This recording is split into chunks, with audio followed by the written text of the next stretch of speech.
Namo tassa bhagavato arahato samma sambuddhassa.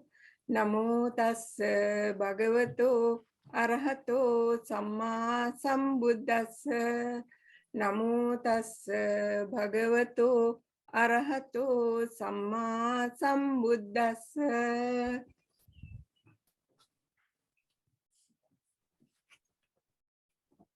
Friends, this Saturday, the 9th July 2022, we will discuss how to approach death positively with confidence. I hope no one is scared of that topic. So, the following verse from the Dhammapada is closely related to this topic. And I think you must be knowing this verse.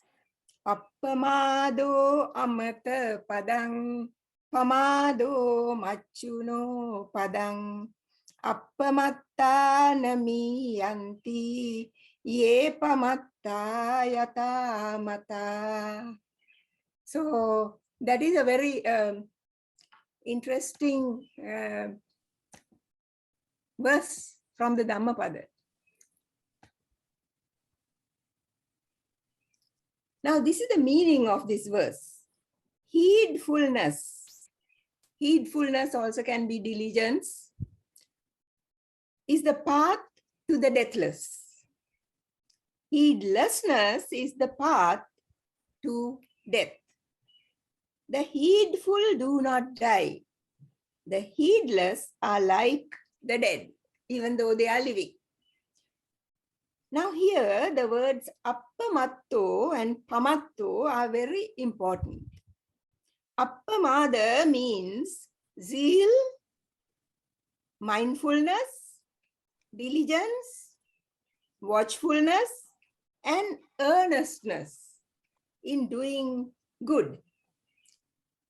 Pamada means negligence, indolence, and remissness. The last words of the Buddha were appamadena sampadeta.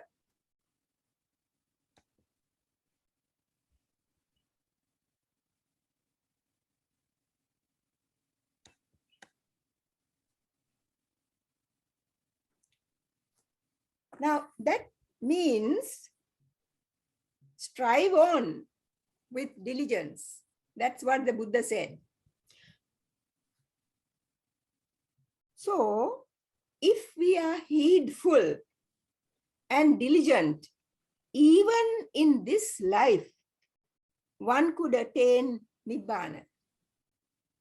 But when one lives without diligence, perseverance, and attentiveness, that is pamada, one could engage in wrong behavior and be miserable in this world and go to a woeful place after death. That's why the Buddha says that the heedless person, even while living in this world, is like one who is dead. There are 3 stages in the life of any being, not necessarily human, any being. First is birth, then living, and finally death. Birth is said to be the acquisition of. Now these things are what you get when you are born, right? What are these? Form. Form is the body. Form, feeling, perception, mental formations or volition, that is the will, intention, and consciousness, or they are also called the 5 aggregates. Now these 5 aggregates are what we get at birth. And sense bases. Now the other things that we get are the sense bases. That is like the eye, ear, nose, tongue, body, and mind.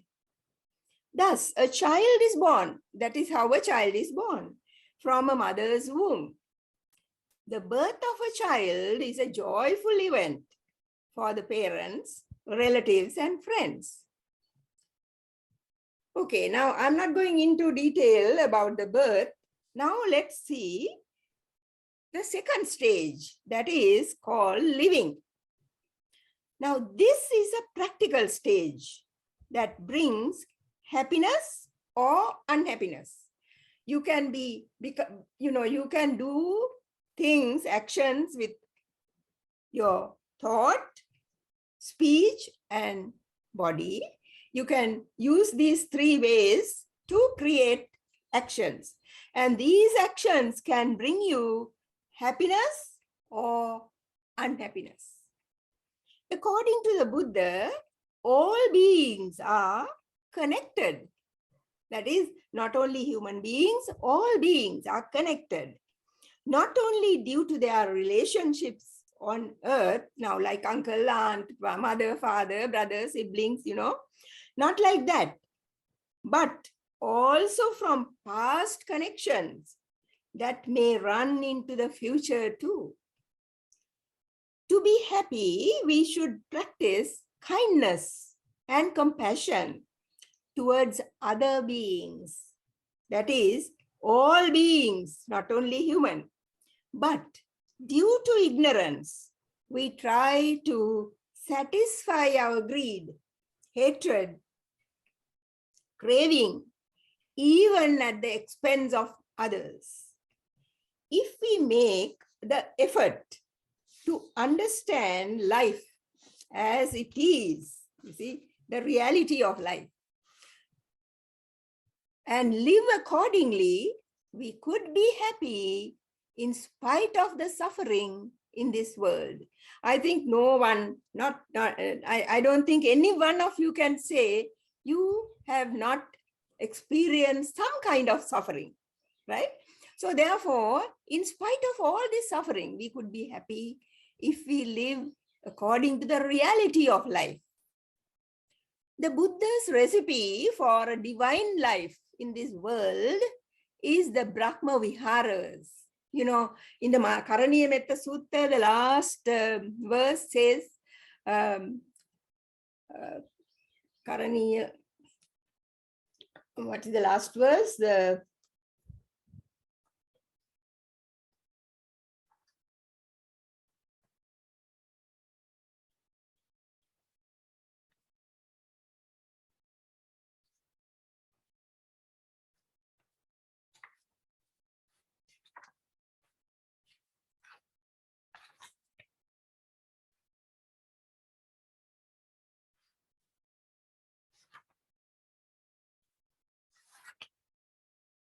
Yeah.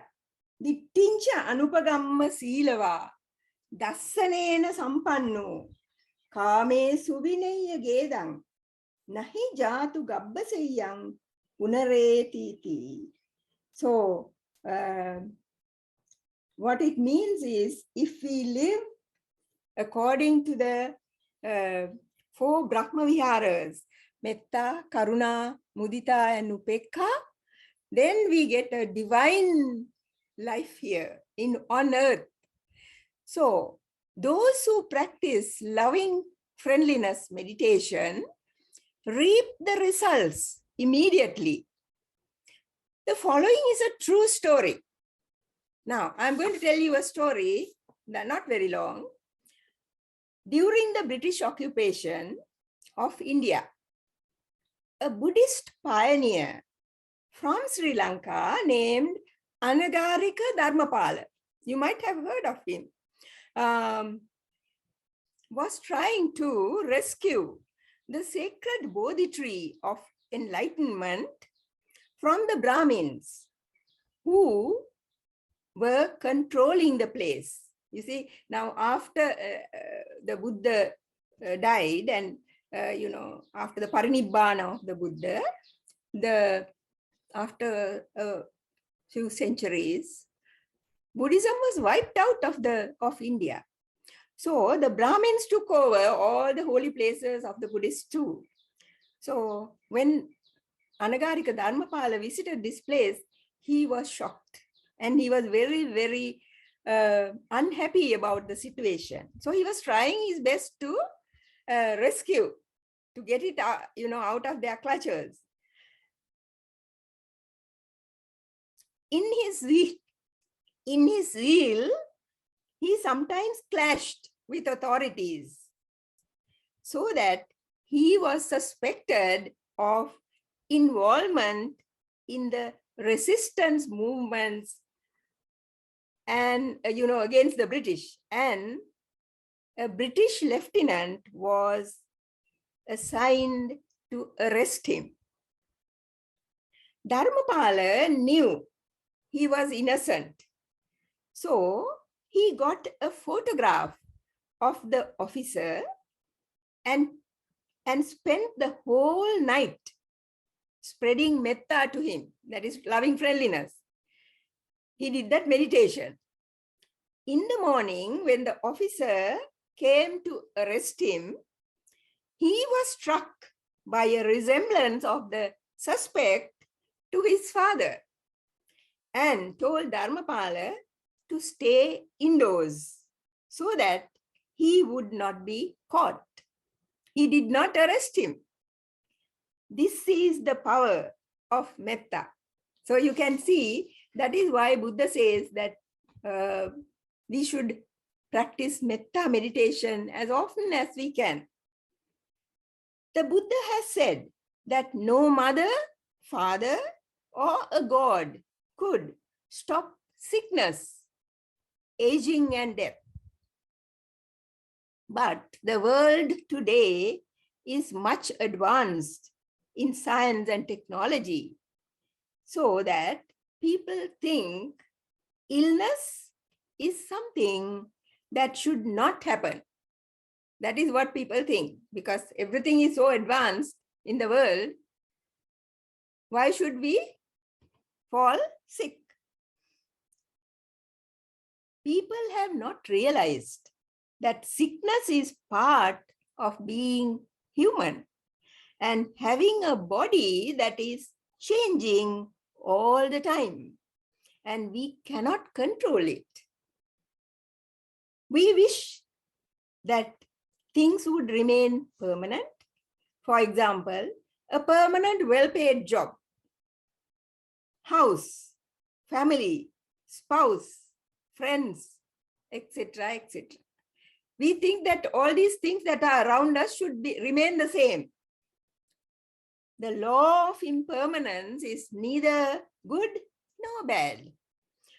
It's a fact that penetrates into the whole universe. Even the earth will vanish one day. Due to our ignorance, we cause our own suffering by grasping and clinging to these things and forms that change, expecting them to remain permanent. It will surprise you when I say that in the midst of all these impermanent phenomena, Buddha has shown us a way to keep the vitality and vigor of a certain organ in our body. If we practice meditation, although our bodies may wither, get old, sick, weak, and even damaged, our mind will remain young, robust, fresh, sensitive, and clear till the end of our life. This simple practice will help us to let go of our sense of self or ego. That is called the Sakkaya Ditti in Pali. This will result in relieving a great burden that we carry with us everywhere. Wherever we go, we carry with us. that burden of the ego or self, causing conflicts, irritation, anger, desire, and delusion. The Buddha has proved that selfhood is an illusion by dividing the human being into mind and matter. Mind and matter. They are changing while interacting with each other. The mind acts with the body. If there was no body, there won't be a mind. And the mind cannot stay without the body. So they interact. But they change all the time. If you watch very carefully at your own mind, you can't see the body changing so much, but you can see the mind changing. So this self that we think is here within us is like the people we see on the TV screen that are really, actually these, people that we see on the screen are really rapidly moving points of light. There are no people. Though most of us know this intellectually, we push it away and just go on from one day to the next, hoping that things will remain the same.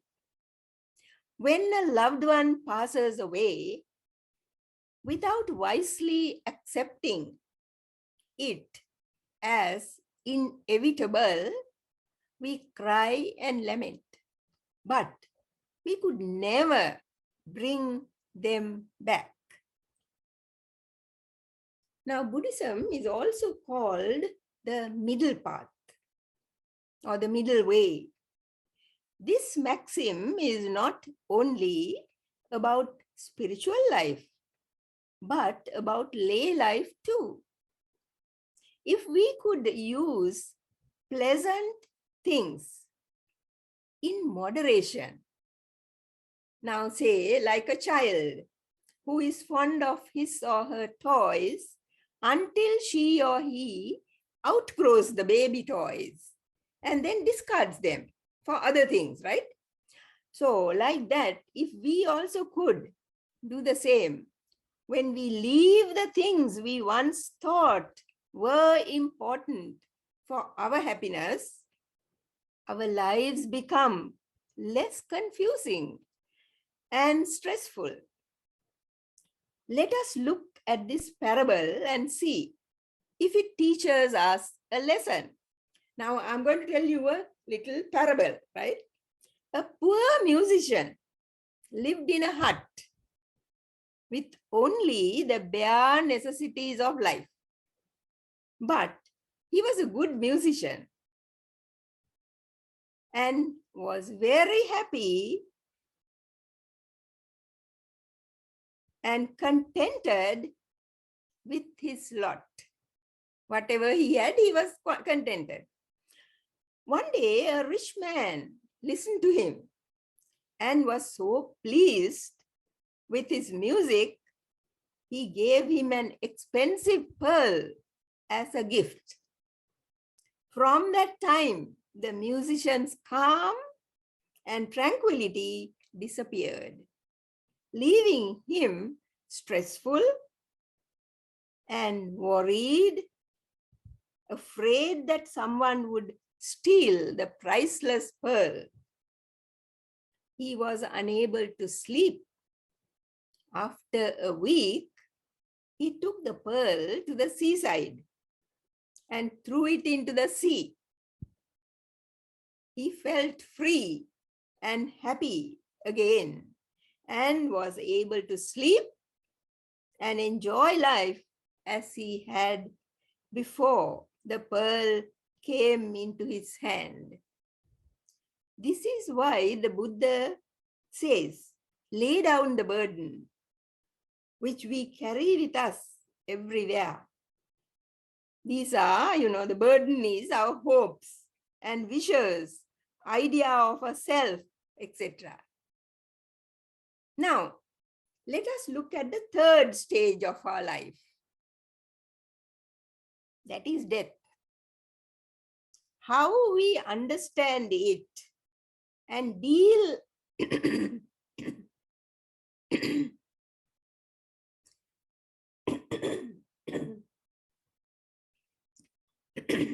and deal with it and face it is the culmination of how we have lived our life. So can you see, it is the way we have lived our life that helps us to have a, whatever kind of death we have to face. So let us see now. Buddha has shown us 10 dhammas that could shape our existence and make it more meaningful. Now, those 10 dhammas are really given to the monastics, but out of those, I have taken a few. These are unavoidable. That is, that every one of us is subject to aging, sickness, and death. Now, can anyone say that I am not going to die, or I am not going to be sick, I'm not going to age? No one can say that. So, these three things are common to everyone. That is another, that's one of them. That will change. That's the next one, we are going to change. And be separated from our loved ones. That's another thing. We can't always live with our, with the people that we like and love. Always. They also might change and they might go somewhere or they might die. Also, that we are the owners of our actions, heirs to our actions, born of our actions, related to our actions, and live dependent on them. Here, actions mean karma, done in the present life and past births. So that is what the Buddha has said about this life, right? So death is a fact of existence and one that all of us must face sometime. A deep understanding of the human frailty or mortality is possible to a meditator on death. You see, that is why Buddha says that it's very, very good to meditate on death. There are many death meditations. Today we'll be doing one, right? Hopefully.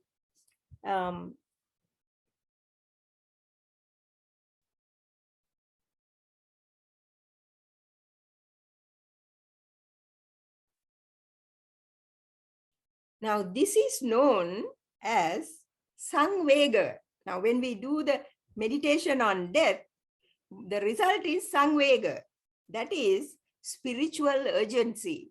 A spiritual urgency comes to us when we do the death meditation, and one begins to practice the Dhamma earnestly. Otherwise, we just say, oh, yes, I follow the 5 precepts.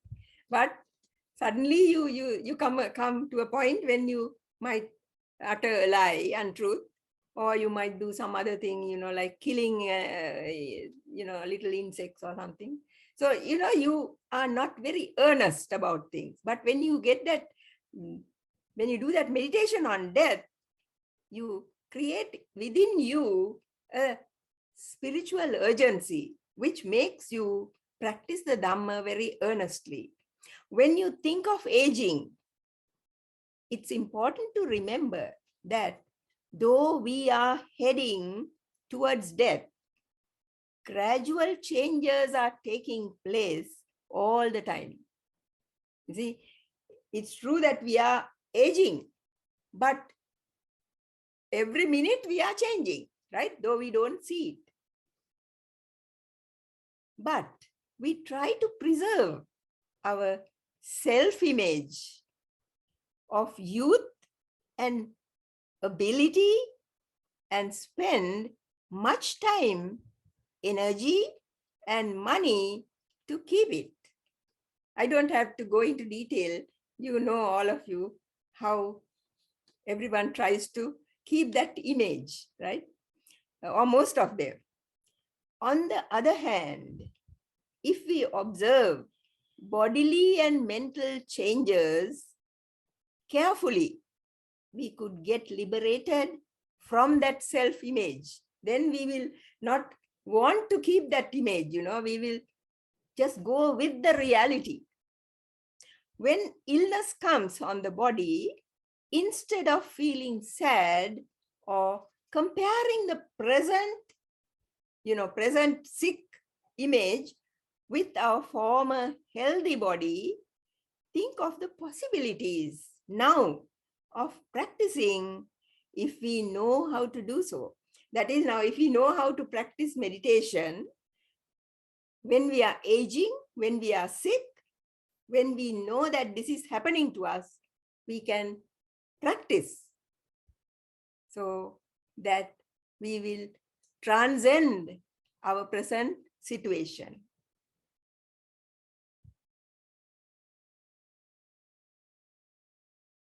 We should understand that everything falls apart in the end.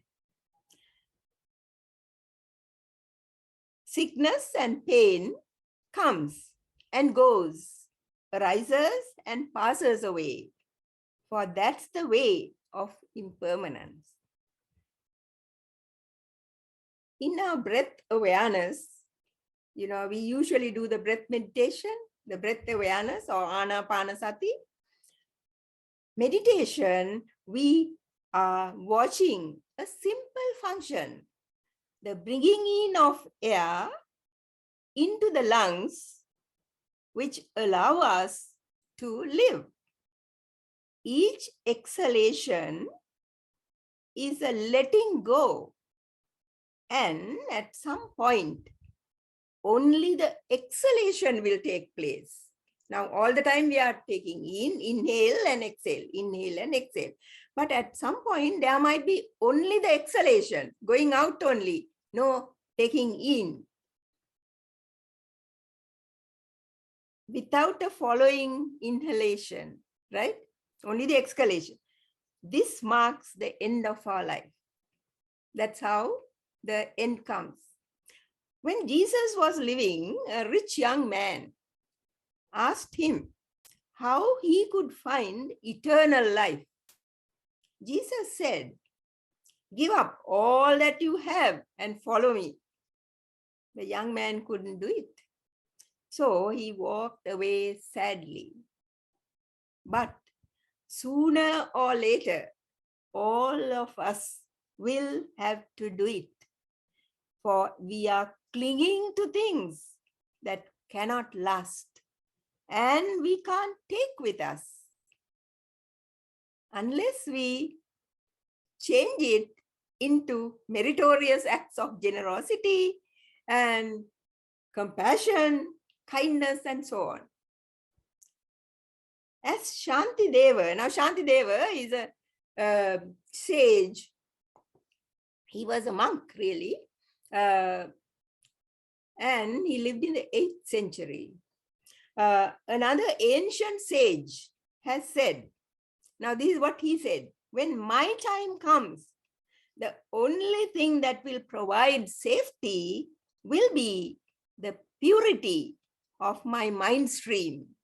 So can you see a person like that who has practiced so much meditation, thinks that only the mind, if you can keep pure, that's the only thing that you can, that will help you in the end. When you first hear of a friend or relative's illness, it can be devastating and shocking.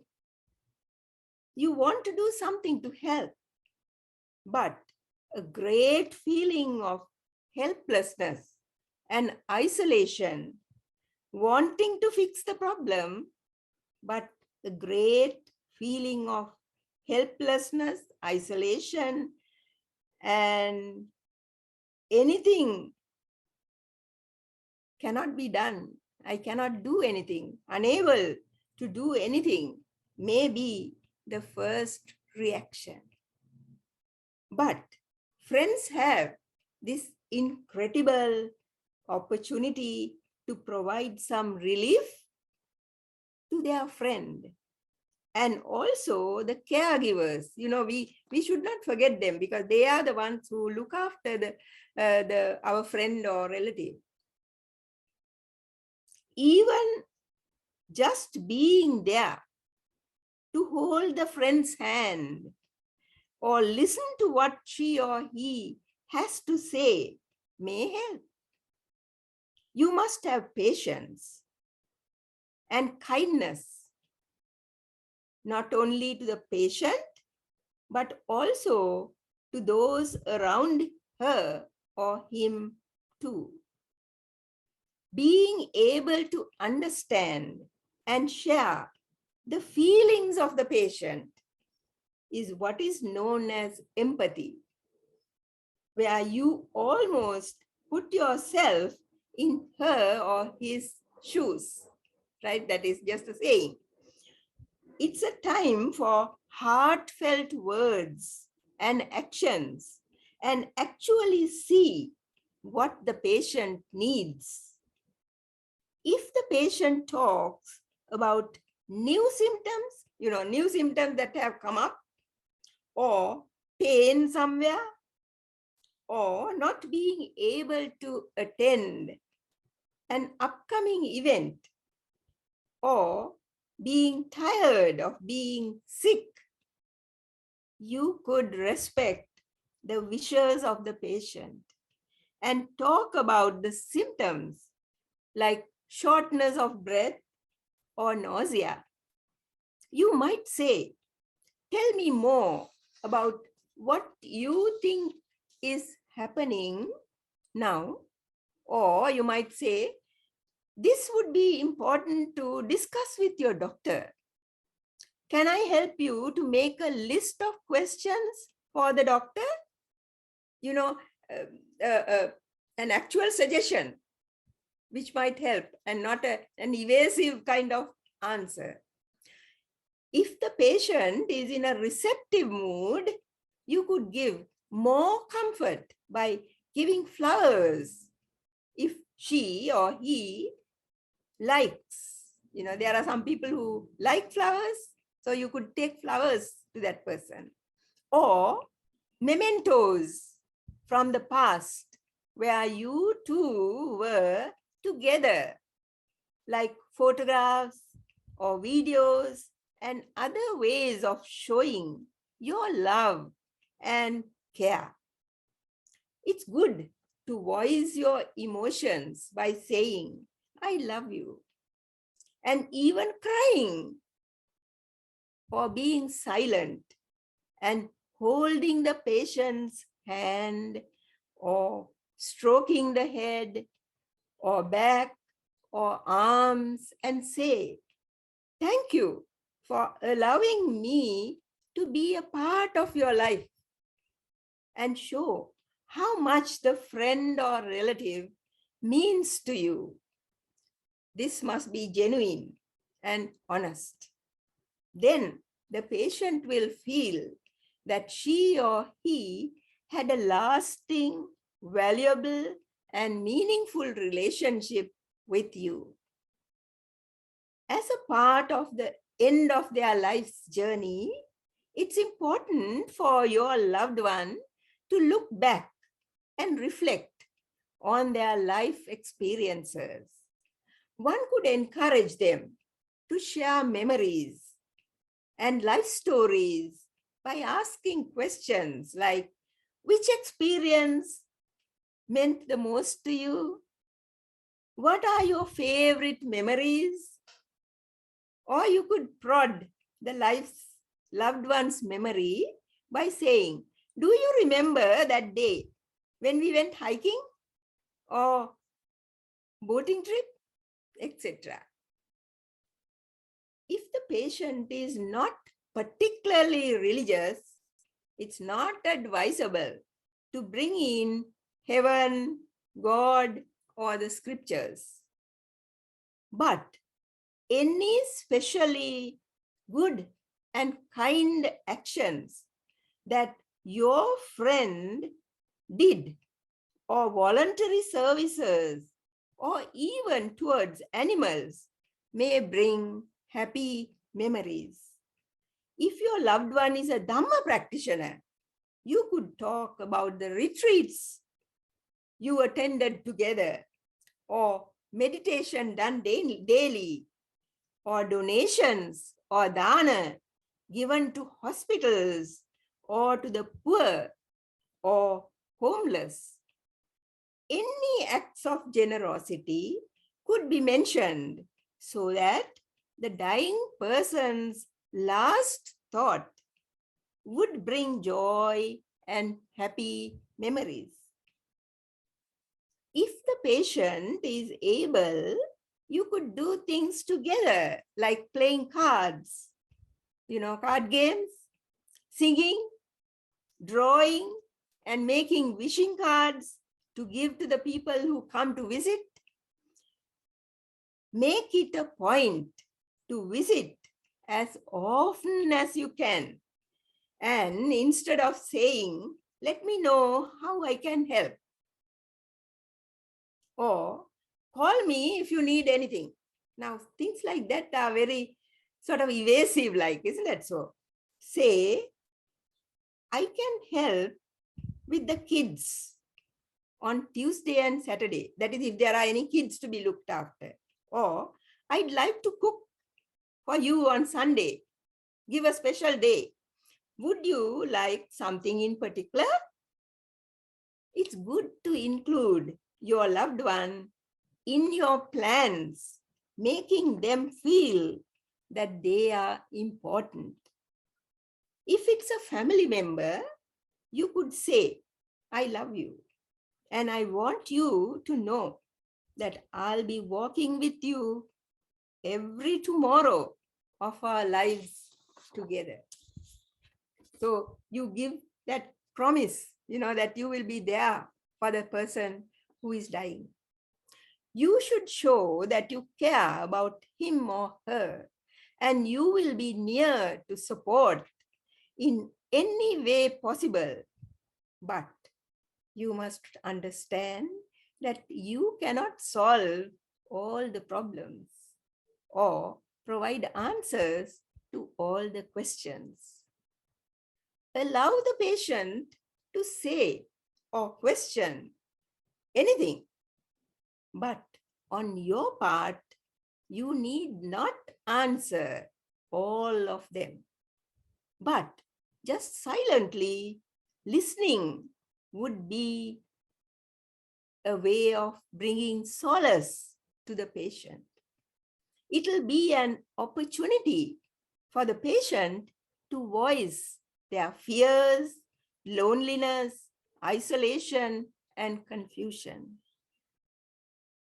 It's important to leave every time with a proper goodbye, with a hug, or in a meaningful way, creating a sense of peace and comfort when you leave, so that you will not have any regrets later.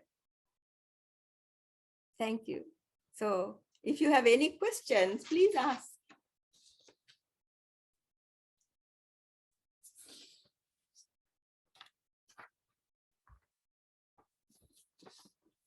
Do you have any questions?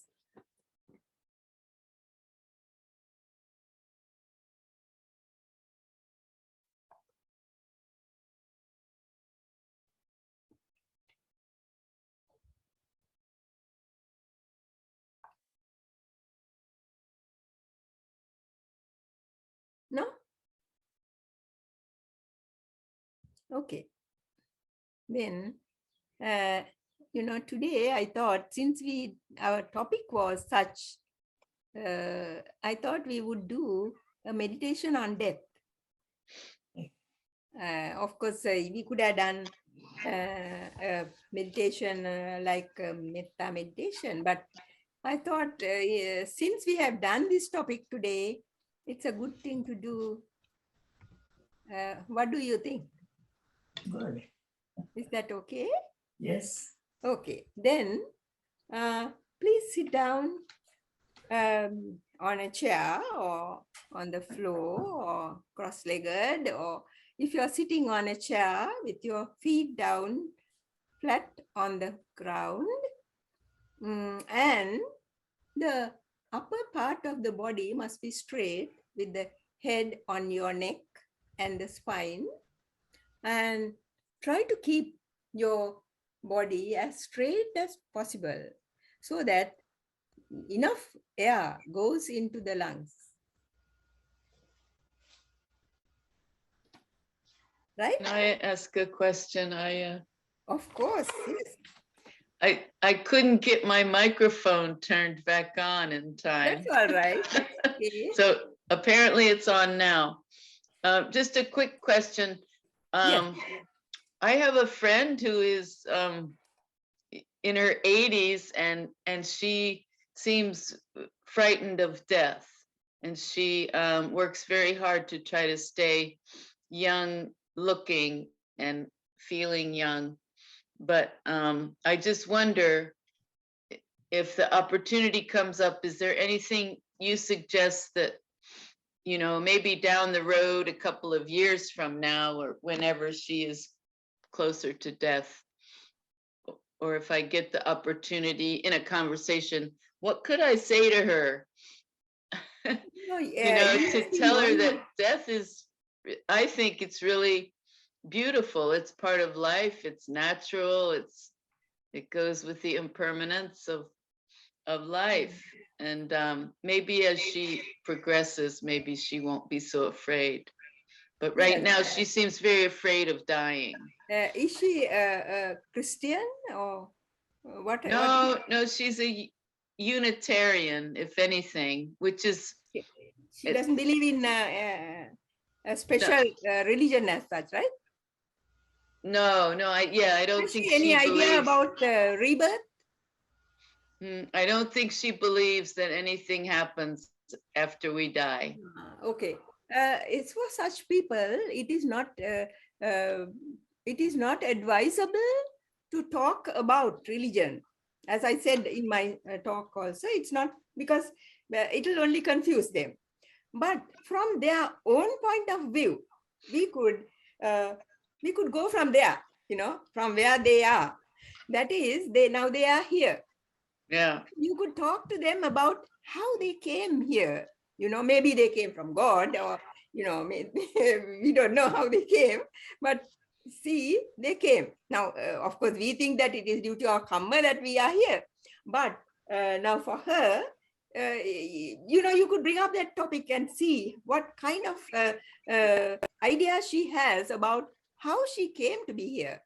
And then from there proceed, you know, like now if she has the idea that God has sent her here, then of course you must, you know, you must go with that and say that, okay, then that means the God, that same God will want you back, you know, after sending you here.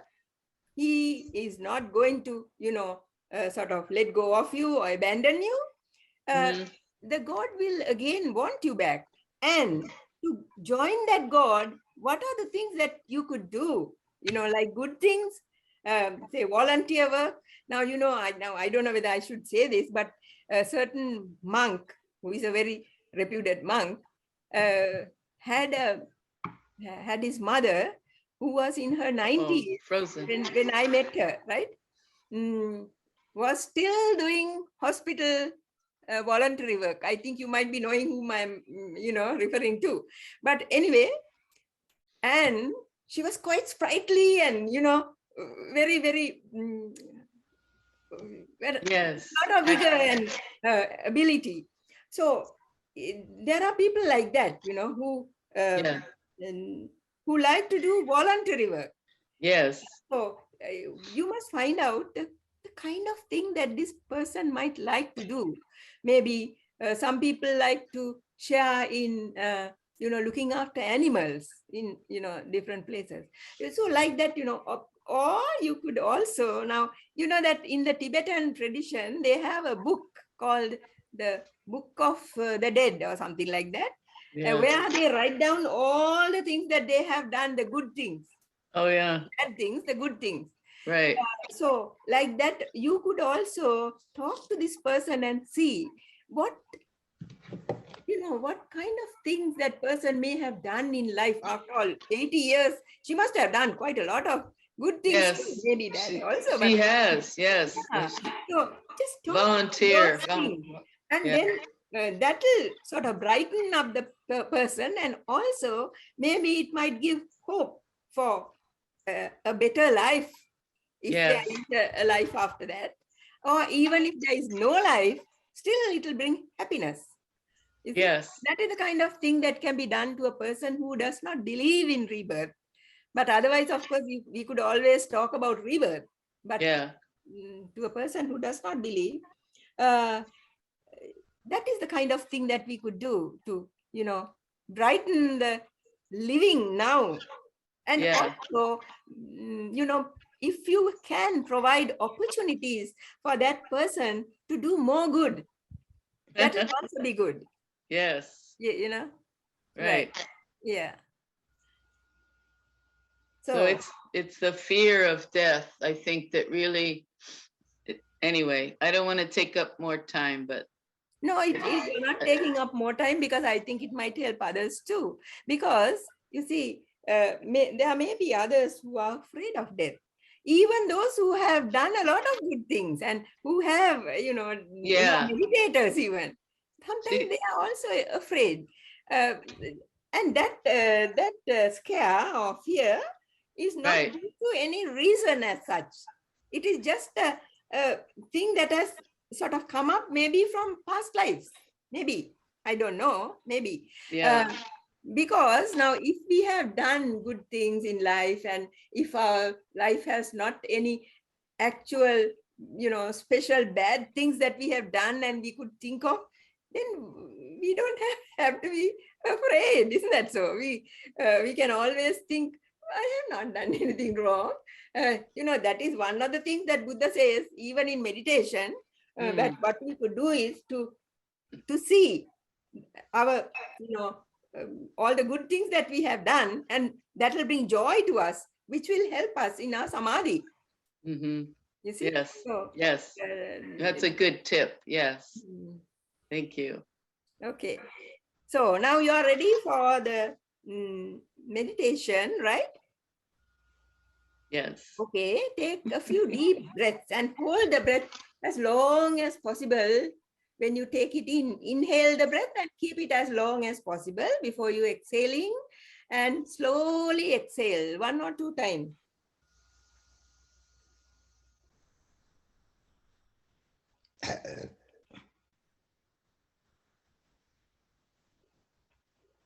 Then close your eyes.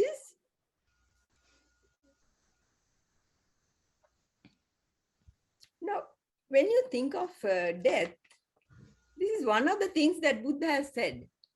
Life is uncertain. Death is certain. Give it a little thought. Life is uncertain. Death is certain. Because we are all going to die one day.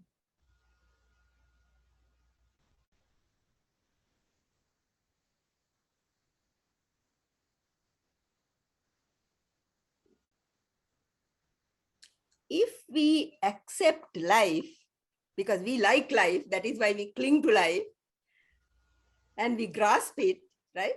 We accept life. If we accept life, we must accept death too.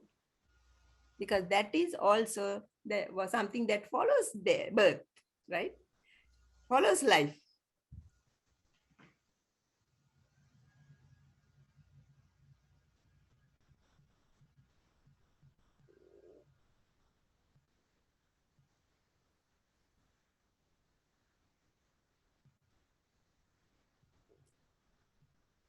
It's not how long we live.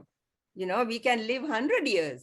It's not the length of time, but how well we live and how well we can die. That counts. What counts is the way we can die. And the way we can die is by seeing how we have lived.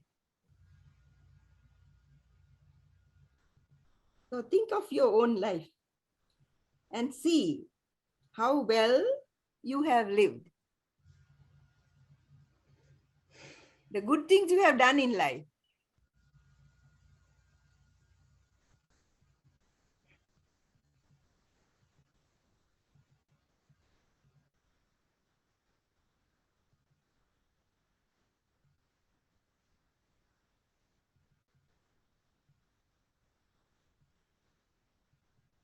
This body is not mine. This mind too is not mine. Both body and mind are not mine. Though I say my body, my mind, they are not mine.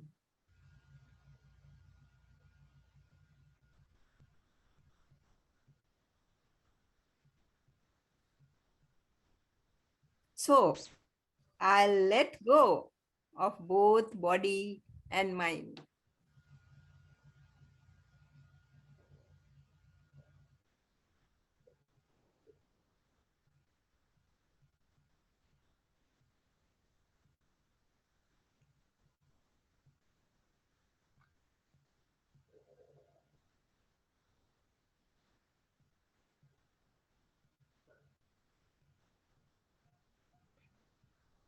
May I be mindful. May I be mindful. May I be forgiving. Not only not others, or only me too. May I forgive myself and may I forgive others.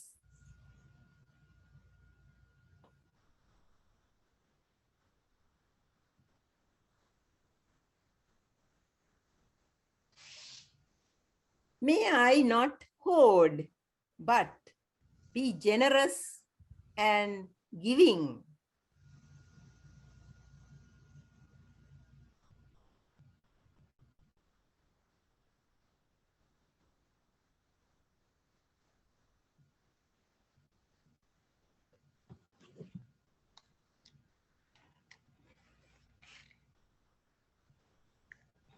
May I not harbor any anger or grudge against anyone.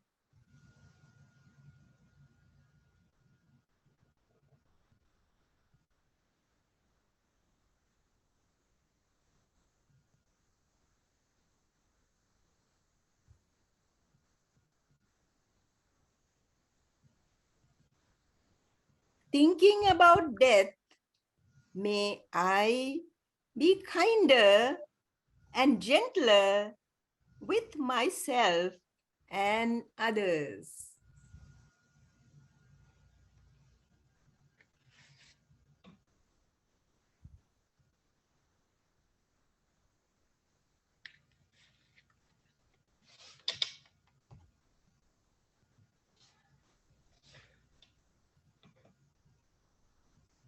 Let me face death without grief, but with wise understanding.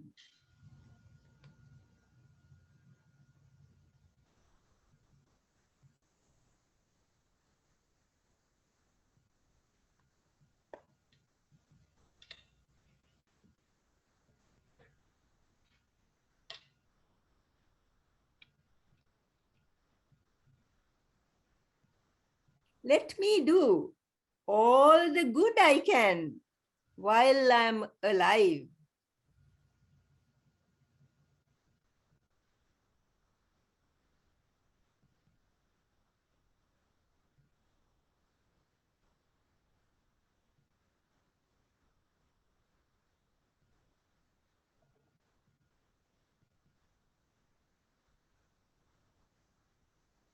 May I appreciate my friends and family and love the time spent with them.